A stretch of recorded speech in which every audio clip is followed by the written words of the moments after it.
참 예수님, 사랑합니다. 행복하세요.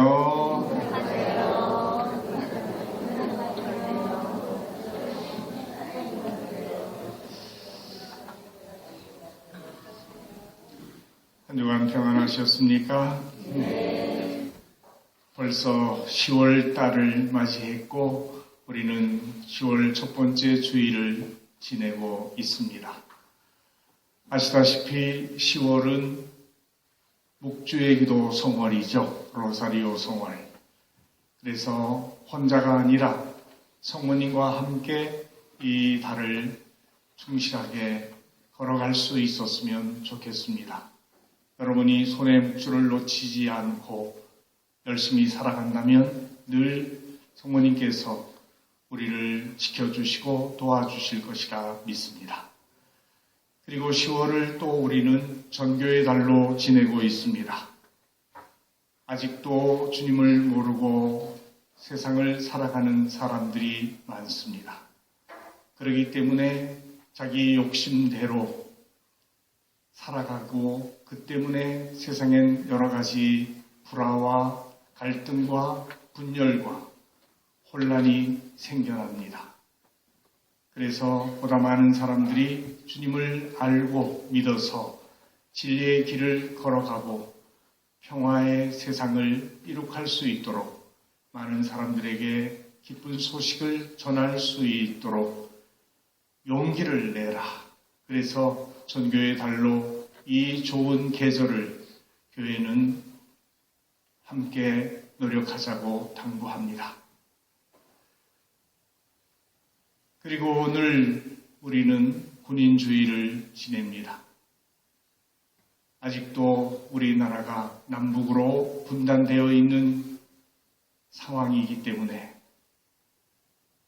군 복무는 기본적인 국민의 의무라고도 볼 수 있습니다.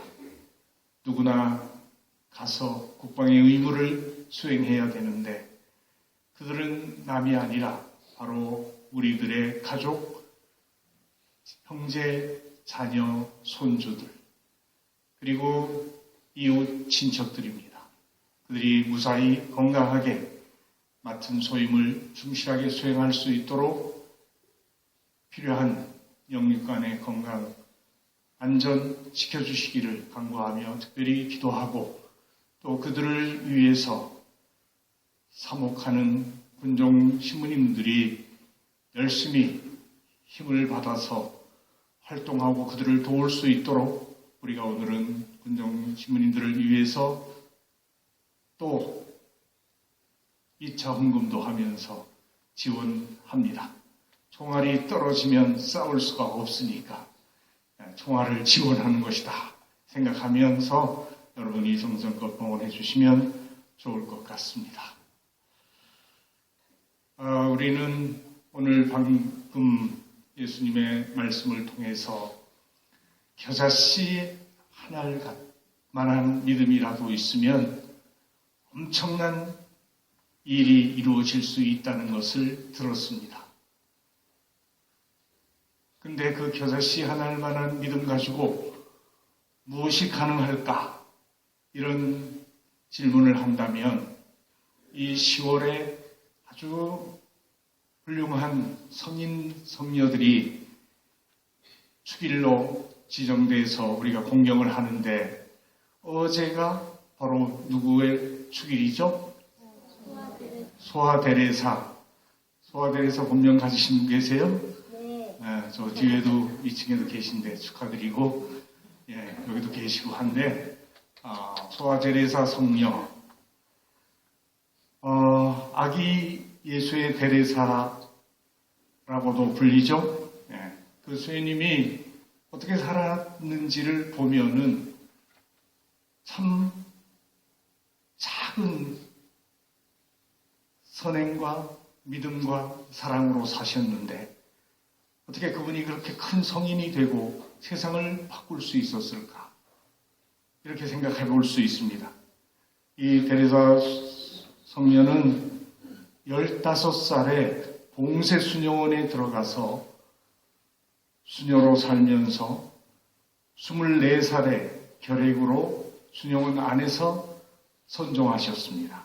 그러니까 15살에 순영원에 들어가신 후 돌아가실 때까지 순영원 밖으로 나가신 적이 한 번도 없습니다. 하지만 순영원에 사는 동안 결핵으로 몸이 무너져 갈 때, 결핵에 걸려서 자신이 24살에 죽었으니까 그렇게 죽어가는 상황에서도 선교사들을 위해서 자신의 고통을 하느님께 기쁘게 봉헌했다는 것이죠. 자신이 직접 세상에 나가서 복음을 전하는 선교사가 되고 싶은 마음도 간절했지만 그 어린 여성이 할 수 있는 일은 아니어서 수혜님은 자신에게 주어진 환경, 봉쇄순영원 울타리 안에서 선교사들이 지치지 않고 열정을 갖고 보다 많은 사람들에게 구원의 진리와 복음을 전할 수 있도록 자기 역할을 해야 되겠다. 그래서 어떤 역할이에요? 교회를 하나의 몸에 비유를 한다면 머리도 있지만 손과 발도 있고 여러 가지 지체로 한 몸이 구성되어 있는데 이 몸이 활발하게 건강하게 활동할 수 있게 하는 것은 무엇이 있기 때문에 가능한가?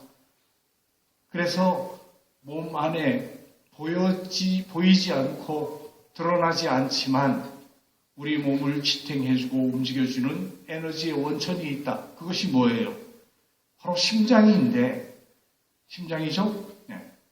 심장이 멈추면 사망이니까. 그래서 심장은 멈추지 않고 계속 뛰는데 자기는 바로 교회 안에서 그런 심장과 같은 역할을 하겠다. 그 심장이 무슨 역할을 할까 생각을 하면서 자기는 교회 안에서 하느님의 사랑이 되겠다. 바로 사랑이 없으면 교회는 더 이상 존재 가치가 없기 때문에 그런 고백을 하면서 사랑의 성소로 살아가기로 결심했습니다.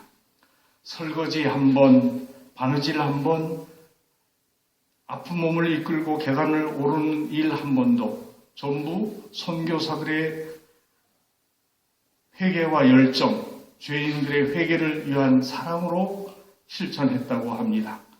그렇기 때문에 이 성녀가 24살에 돌아가신 지 불과 30년 만에 교회는 이분을 프란치스코 사베리오와 함께 선교 사업의 주보 성인으로 선포를 하게 된 겁니다.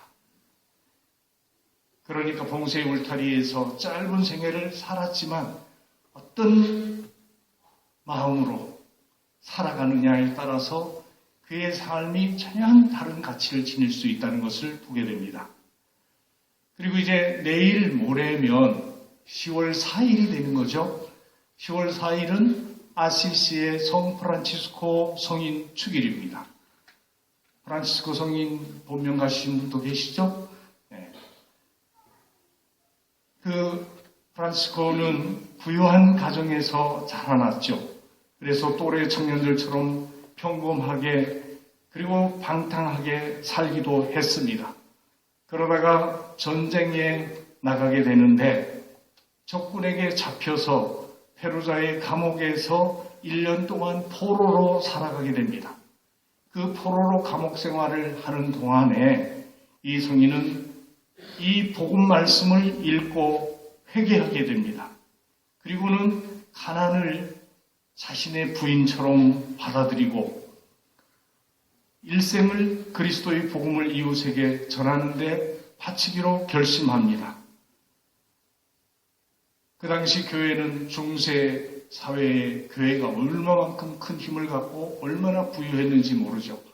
그렇기 때문에 그런 교회의 모습 때문에 종교 개혁이 나중에 일어나기도 하지 않습니까? 그런데 이 프란치스코 성인은 그걸 비난하거나 바꾸려고 그렇게 드러나게 노력하지 않고 그리고 논박하고 투쟁하는데 시간과 에너지를 쓰지 않고 자기 자리에서 복음대로 살며 세속적 힘과 권력에 젖어가던 교회를 가난과 겸손의 삶으로 근본적으로 계획하게 됐다는 이야기죠. 그래서 우리는 소아 데레사 성녀나 프란치스코 성인이 이 교회의 역사에 큰 족적을 남긴 위대한 분이신데, 이들이 처음부터 무슨 엄청난 일을 해서 성인이 된 게 아니라는 이야기입니다. 이분들은 저마다 자기 자리에서 그리스도의 가르침대로 충실하게 살고자 노력했기 때문에 이분들을 우리는 겨자씨와 같은 분들이라고 말할 수가 있을 것입니다. 예수님께서 오늘 복음에서 너희에게 겨자씨 한 알만한 믿음이라도 있다면 이 무화과 나무를 보고 뿌리채 뽑혀서 바다에 그대로 심겨져라 하더라도 그대로 될 것이다 하셨습니다. 우리는 지난달 9월에 한국 순교자 성호를 지냈습니다. 그 많은 우리의 신앙 선조들이 하느님을 위해서, 신앙을 위해서 아무 두려움 없이 기쁘게 피를 흘리고 목숨을 바칠 수 있었던 그 원동력은 무엇일까요? 바로 그들이 가지고 있었던 믿음이라고 할 수 있을 것입니다. 우리는 이 세상 살면서 자주 부조리한 모습을 바라보게 됩니다. 그래서 오늘 제1독서에서 하박국 예언자가 제가 언제까지 폭력이다, 불의다 하면서 소리쳐야 됩니까? 당신께서 구해주지도 않는데 제가 언제까지 이 재난을 바라보아야 합니까? 제 앞에는 억압과 폭력뿐, 이는이 시비요 생기는이 싸움뿐입니다. 그렇게 하느님을 향해 불평하고 투정했을 때 하느님께서는 분명히 말씀하십니다. 늦어지는 듯 하더라도 너는 기다려라. 그것은 오고야 만다. 지체하지 않는다. 그러면서 의인은 성실함으로 산다 하는 말씀을 들려주시게 되죠. 우리는 이 세상에 아주 부조리한 모습 때문에 고통을 받으며 살다가 떠난 분을 기억합니다. 이분은 우리에게 묵주알이라고 하는 책으로 잘 알려진 일본의 나가이 타카시 박사입니다. 이분은 2차 세계대전 막바지에 나가사키에 투하된 원자폭탄으로 사랑하는 아내는 물론 가진 모든 것을 다 잃어버립니다. 그는 또한 백혈병과 피폭자로서 죽는 순간까지 매우 고통스럽게 살아야 했습니다. 그럼에도 그는 하느님을 원망하기보다 오히려 하느님께 감사하며 자신과 그 지역이 받는 고통의 의미를 해석하며 죽음 직전까지 신앙을 증거하고 평화를 위해 수많은 글을 남겼습니다. 그는 2차 세계대전 당시 일본의 끊임없는 침략 야욕으로 전쟁의 한복판에서 삶의 질곡을 견디며 신앙을 증언했습니다. 그렇게 살아갔던 그는 자신이 받는 모든 고통과 기구한 삶의 역정이 평화를 위한 희생제물이었음을 깨달았습니다. 그랬기 때문에 자신이 죽을 때 자신의 묘비에다가 성경 말씀을 남기게 되는데 뭐라고 썼을까요? 자신이 살아온 모든 인생의 결론이 그 묘비에 새겨지는데 뭐라고 썼을까요? 여러분들도 한번 생각해 보시면 좋겠습니다. 저는 쓸모없는 종입니다. 그저 해야 할 일을 했을 뿐입니다. 주님의 종으로서 해야 할 일을 했을 뿐입니다. 이렇게 얘기했습니다. 자신이 그 많은 일을 하고 그 고통을 견디면서 영문도 모르고 그 원자폭탄으로 인해서 모든 사람이 다 고통스럽게 죽어가고 자기도 고통을 받으면서 가족까지 잃어버려야 되는 이해할 수 없는 상황 속에서 그는 그 모든 것을 평화의 도구로 생각을 했다는 이야기입니다. 똑같은 고통을 받으면서 그것을 어떻게 이해하고 받아들이냐는 것은 사람에 따라 다를 것입니다. 우리는 이제 물어보아야 되겠죠. 내가 처해 있는 지금 이 순간 나는 무엇을 해야 하고 이 일을 나는 어떻게 주님께 말씀드려야 할지 생각해 보아야 합니다. 우리는 우리의 모든 능력을 하나님께로부터 거저받았습니다. 건강, 지능, 재산, 가족, 그리고 기타 우리가 가지고 있는 모든 것을 하나님께 거저받았습니다. 우리의 생명까지도 하나님께서 주신 것입니다. 그렇다면 우리가 어떤 선행을 하고 어떤 공로를 세웠다고 해서 하나님께 어떤 권리를 주장할 수 있겠습니까? 우리는 결코 하나님 앞에서 우리의 공로나 요구를 주장할 수 없습니다.